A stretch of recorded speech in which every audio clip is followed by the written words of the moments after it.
Cerita berlanjut dengan flashback ketika Hyunso memutuskan untuk berhenti dari sekolahnya. Sehari-hari Hyunso hanya mengurung diri di kamar sambil bermain game online. Saat itu keluarga Hyunso akan pergi piknik. Namun Hyunso tidak mau ikut dan tetap memilih tinggal di rumah. Naasnya, orang tua dan adik Hyunso tewas dalam perjalanan liburan mereka. Kemudian saat pemakaman keluarganya, Hyunso malah melampiaskan kemarahannya karena kecewa dengan orang tuanya yang hanya meninggalkan tabungan 30 juta won kepadanya. Cerita kemudian berlanjut ke scene utama. Hyunso masih dalam keadaan pingsan dan sedikit demam karena mengalami mimpi buruk. Jisoo yang menjaga Hyunso kemudian pergi mencari bantuan. Di sisi lain, Eunyo yang sedari awal selalu bersikap egois, saat itu dia pergi seorang diri. Karena cedera di kakinya lumayan parah, dia pun terjatuh dan kepleset dari anak tangga. Ketika itu Sangwoo lewat di depan Eunyo dan Eunyo pun berpura-pura tiduran sambil bermain HP. Kemudian seorang monster wanita tiba-tiba menyerang Sangwoo. Sangwoo mendapatkan gigitan di pundaknya. Monster tersebut berhasil dilumpuhkan oleh Sangwoo. Eunyo tertegun melihat pertarungan antara Sangwoo dan monster tersebut. Di sisi lain, Kyung dan juga Suung saling membantu membersihkan jenazah korban monster tangan jangkung. Suung adalah seorang tentara baik hati yang tinggal di apartemen tersebut. Kemudian skin beralih ke Jisoo yang bertemu dengan seorang penghuni apartemen yang mulai menunjukkan gejala-gejala monsterisasi. Jisoo berusaha melawan monster tersebut dan kemudian Jihoon datang untuk membantunya. Jihoon berhasil menebas separuh kepala penghuni tersebut dengan pedangnya. Di sisi lain, kini para penghuni apartemen yang berkumpul di lantai 1 mulai membuat pertahanan untuk menutup pintu utama. Kemudian akhirnya sinyal seluruh warga telah pulih kembali dan mereka mendapatkan pesan darurat dari pemerintahan pusat. Beberapa penghuni apartemen mulai panik karena situasi yang mereka hadapi. Mereka mendapatkan pesan himbauan tentang ciri-ciri gejala wabah tersebut. Dan jika merasakan beberapa gejala seperti mimisan, bertindak agresif, maka harus segera dikarantina.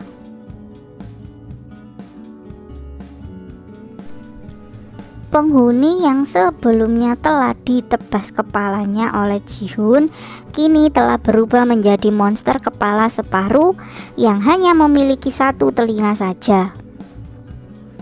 Di sisi lain, penghuni lantai 1 mulai panik dan ingin keluar dari apartemen.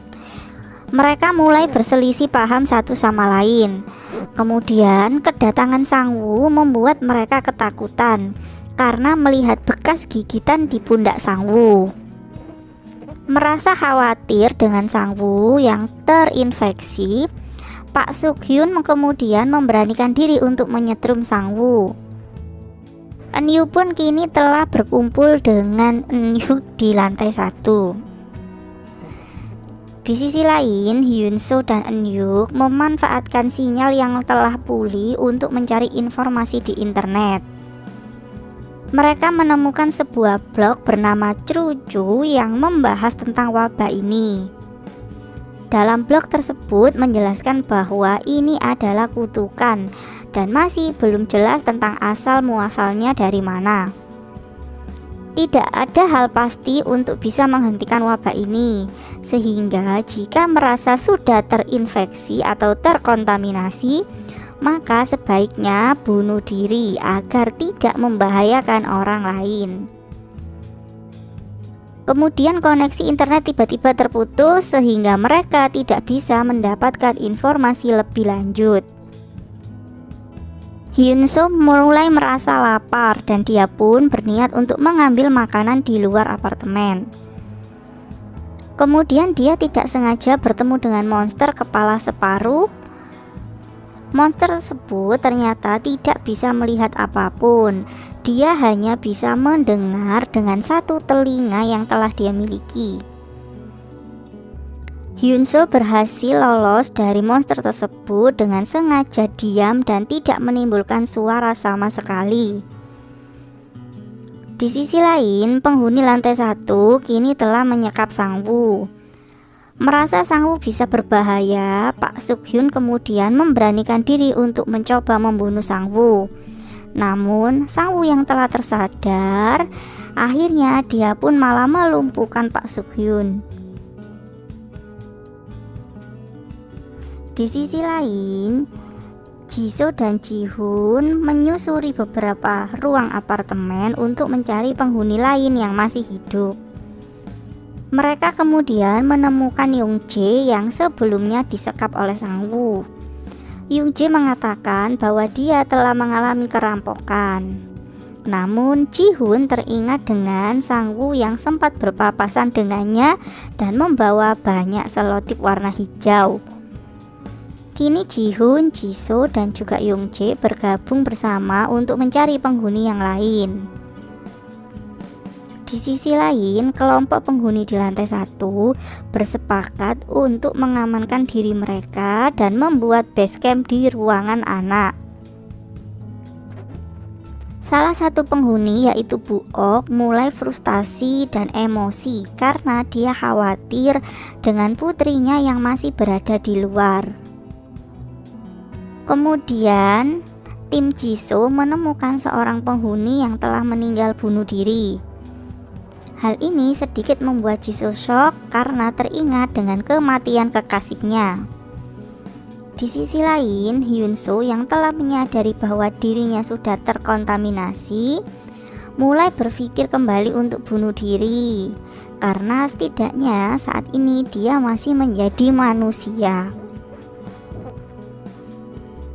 Kemudian Hyunso mendengar suara penghuni apartemen di sebelahnya. Hyunso melihat seorang pria yang mencoba menuruni apartemen untuk menyelamatkan anak-anaknya. Naasnya, pria tersebut ditangkap oleh monster bermata 1. Mengetahui anak-anak di apartemen tersebut sedang dalam bahaya, membuat Hyunso sengaja untuk mengalihkan perhatian monster tersebut agar monster tersebut menghampirinya. Monster bermata 1 mendapatkan Hyunso dan kemudian melilit Hyunso dengan tubuhnya.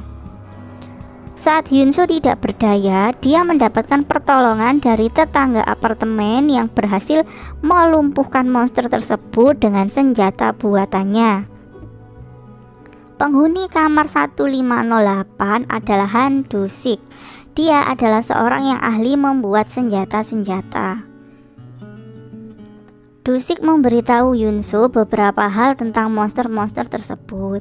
Kemudian dia mengajak Hyunso untuk menyelamatkan anak-anak yang sebelumnya telah ditinggal mati oleh ayah mereka.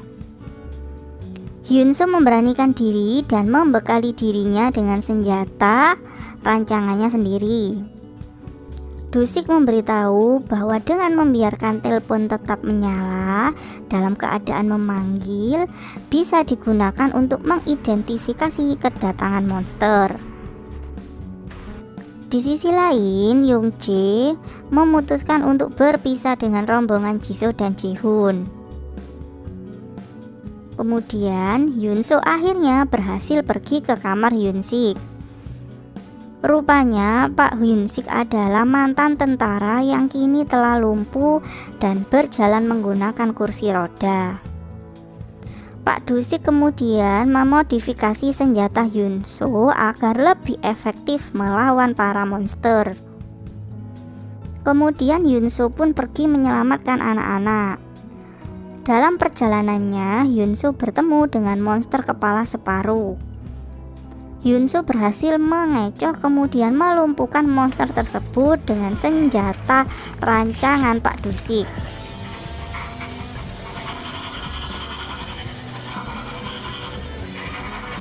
Di sisi lain, listrik gedung apartemen mereka sekarang telah padam. Eun-yuk dan Ki-young berdiskusi terkait hal tersebut. Dan kemudian Ki-young memutuskan untuk pergi ke basement memperbaiki listrik apartemen tersebut. Pak Suk-hyun terlihat kesal karena barang-barang di tokonya telah dipakai oleh penghuni lain tanpa membayar. Sementara itu, istri Pak Hyun-sik mencoba untuk memberi pengertian kepada suaminya. Namun, dia malah menjadi pelampiasan kemarahan Suk-hyun. Kemudian di sisi lain, Hyunso telah berhasil pergi ke kamar anak-anak. Dia pun mengajak anak-anak tersebut pindah ke kamar Pak Dusik. Hyunso mencoba menjelaskan tentang situasi di luar yang penuh dengan monster. Namun, Hyunso juga memberi semangat kepada anak-anak untuk berani melawan monster-monster tersebut. Saat akan pergi bersama anak-anak, tiba-tiba Hyunso mengalami gejala monsterisasi lagi. Monster dalam tubuh Hyunso mencoba untuk mempengaruhi pikiran dan juga perasaan Hyunso.